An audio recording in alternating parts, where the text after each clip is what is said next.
Hey everyone, Abby here. As you can see, I'm extra boobtastic today. We're working in the Regency era and they are very into having low-cut gowns. They also had lots of things to cover that up with, like a chemisette or a fichu or even a Spencer like we're going to be talking about today. Oh gosh, Bean.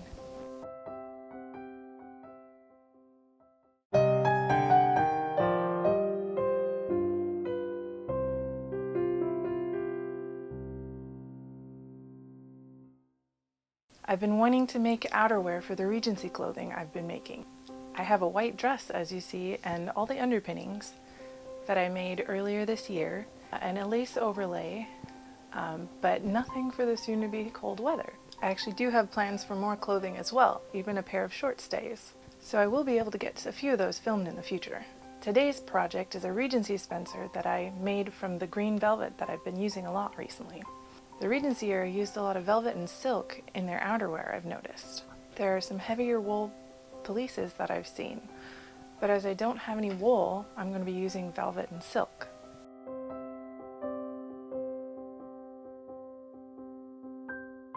As you can see, I've done my hair in a bit of a Regency style. I braided the front instead of doing the curled bangs, and I did my little bun in the back.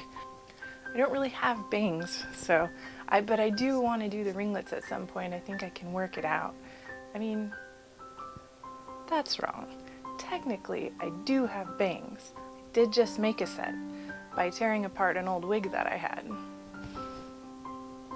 But as you can see, they're a little more modern, so it's not going to work for this. I've noticed it's really hard to find clip-in bangs for red hair, so I made a pair, but you know, future costume projects. I've turned to Pinterest a lot for inspiration from extant garments, as well as other costumers' creations. I found a great tutorial online by Tea in a Teacup blog that I used somewhat for this Spencer. The link is in the description below. I also had a few different Pinterest finds that I used as well. When I posted my Spencer to a few groups on Facebook, I was told there was a similar pelisse in Patterns of Fashion 1. Pelisse? Pelisse? Pelisse?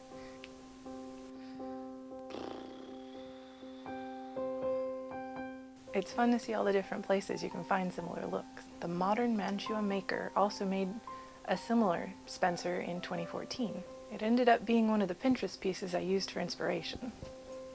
I also get a lot of inspiration from Jane Austen movies and shows. I know that they're a little less accurate, but it's really nice to see the clothing in action to get inspired.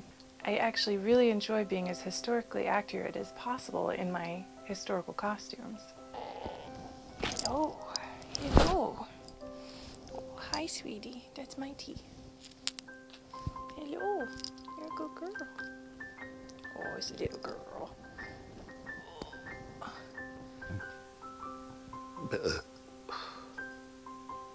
So I do a lot of research when I begin working in a new era, but I do cut modern corners a lot. Hello. Hello.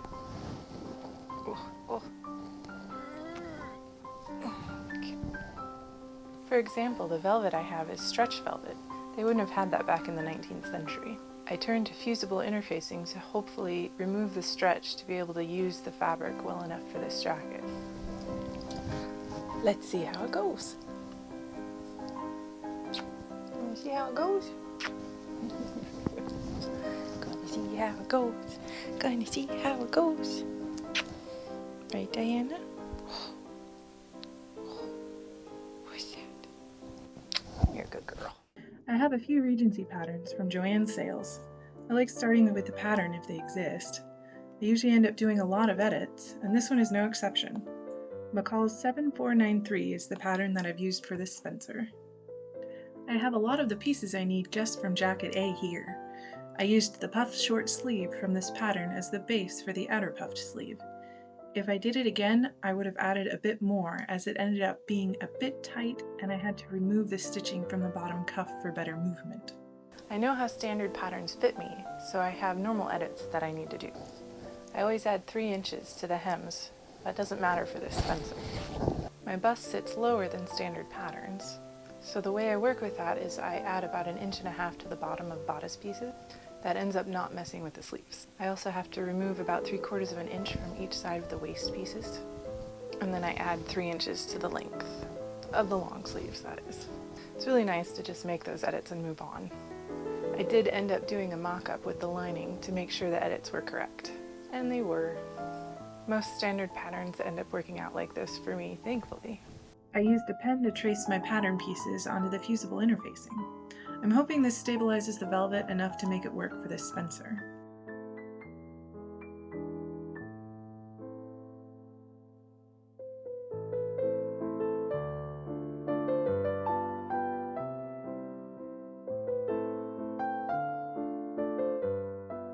I cut about 1/2 inch from the edge. In retrospect, I really shouldn't have done this. I thought I was helping the seams, but in the end, it would have been better if I had the interfacing right up to the edge. Nothing to do about it now, though.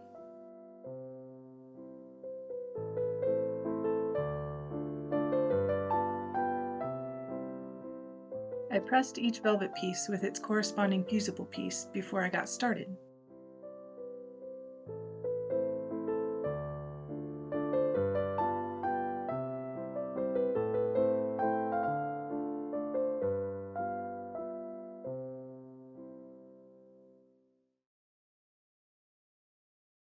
For all the velvet pieces, I decided to hand sew, after trying the machine very briefly.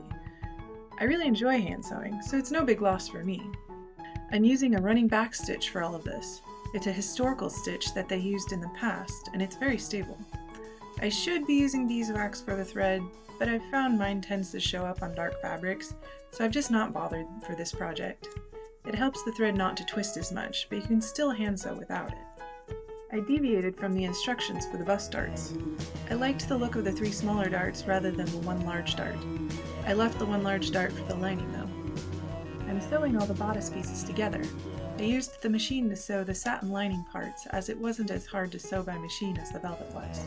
I'm understitching the peplum piece and then I press it. It makes for a smoother look than top stitching. I used a running stitch to baste the top of the peplum before I attached it. Basting really helps even if it seems like a waste of time. I wanted more folds in my peplum than the pattern calls for, so I cut it a bit bigger than the pattern piece. I then measured out and pin marked where each fold needed to go. I used the marks from the pattern for my first couple and then moved out from there. I folded each and sewed partway down. Then I pinned and basted the folds where I wanted them and pressed them in place.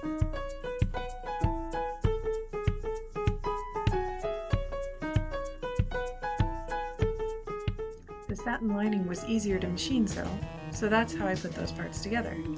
I had the satin from a previous project that I got from Mood years ago. It's a nice heavy satin. I don't always pin my seams if it's just one long seam, and I've been sewing for many years, so this works for me. It would be very frustrating for a more beginner sewer, so I do suggest at least using pins for all your seams. I've finished all my seams with the serger for this project. I really like how quick and easy it is, but you could also just use a simple zigzag stitch and cut off the extra fabric. It's not always necessary to finish seams that are enclosed in lining, but I just find it to be good practice. You can also use a hand over stitch, which I actually use for this project later on. I'm attaching the peplum to the bottom of the outer back bodice piece. It will be enclosed in the lining later on. The outer sleeves were a bit of an experiment. I found that I sewed too many of the seams in the end because of all the binding I used, but it worked out for this project. I started with the puffed sleeve from the dress pattern, cut it a bit shorter, and freehanded the curves into 1/2 of the pattern piece I created. I clipped curves and turned each little section to the outside. I had some scraps of this amazing green de peony silk from a previous skirt project, so I used it for an accent for this Spencer. I'm attaching bias strips to each of the curves. Then I wrap them around and whip stitch them in place on the inside.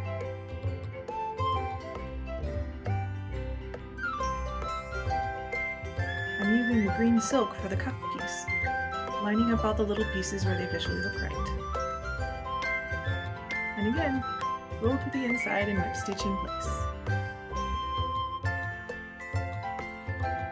I'm made the corded tabs from the lining satin and some of the silk.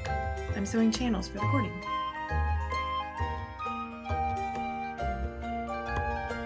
I'm using the cording from my Regency stays. It's just cotton butcher's twine from Amazon.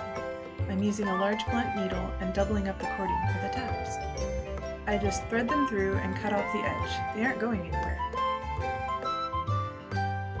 I had previously gathered the tops of the puffs by hand and measured it by the armhole, closing off the gathering so it wouldn't move.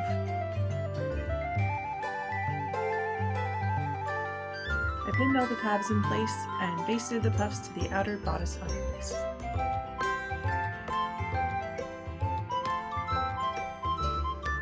I understitched the long sleeves at the cuff, turned and pressed, gathered and attached that to the armhole as well. The first sleeve is looking great! I took video of the process for attaching the second sleeve. It's pretty much the same as the first.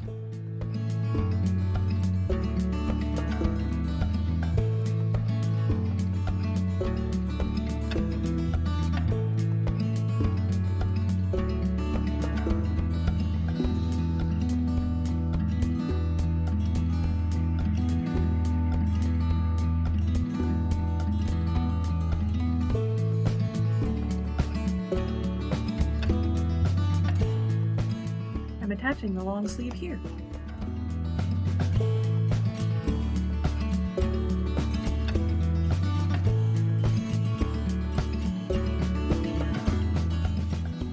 Diana likes to get in the way, but she's cute, so I take a sewing break for pets.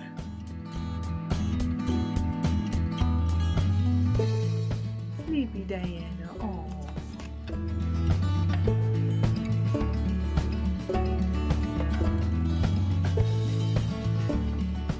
I'm hand overcasting the sleeves after cutting away the excess. There are a lot of heavy layers, so I wouldn't trust them in the serger. I wanted more of a belt like the various inspiration garments, so I'm using the silk again for contrast. I'm whip stitching the edges. Contrast piping is one of the final elements I want to add. I've got it running off the edge so I can let it run into the bodice edges. This is the collar. I think I edited the pattern piece slightly bigger. The inside of the collar is the silk. The outside is stabilized velvet, backed in the thick satin, so it's nice and thick. I top stitched around the edges of all the piping parts. I just wanted it all to stay together. Sewing the lining on with the rest of the piping in place on the front. I turned the lining, folded it under, and whip stitched it in place to finish off the inside.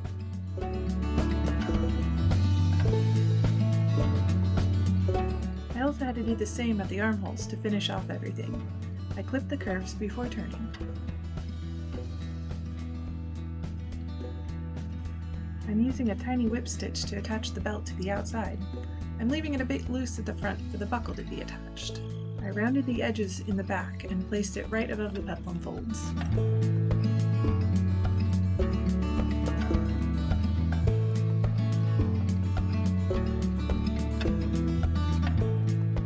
Regency era has a lot of self fabric and contrast fabric buttons, so I'm using the contrast silk for the front buttons, covered metal buttons I found at Joann's. The back buttons are larger, and I used the velvet for contrast here. I'm going to need to lint roll the jacket before wearing thanks to dog fur and general lint. And there we are. It fits! I was able to button it all the way up, but I could leave it open or partially buttoned if I wanted. I like this so much I may wear it with my regular clothing as well. I didn't film the buttonholes, but I used a heavy buttonhole thread and hand bound all of them.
enjoyed creating this velvet Spencer to add to my Regency outfits.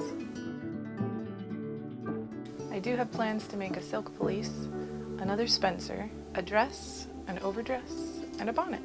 I think I also added a reticule to that list. Stay tuned for all those projects in the future. If you have any questions, be sure to leave them in the comments below. And if you like my sewing projects and costume shenanigans, remember to subscribe to my channel. Happy sewing!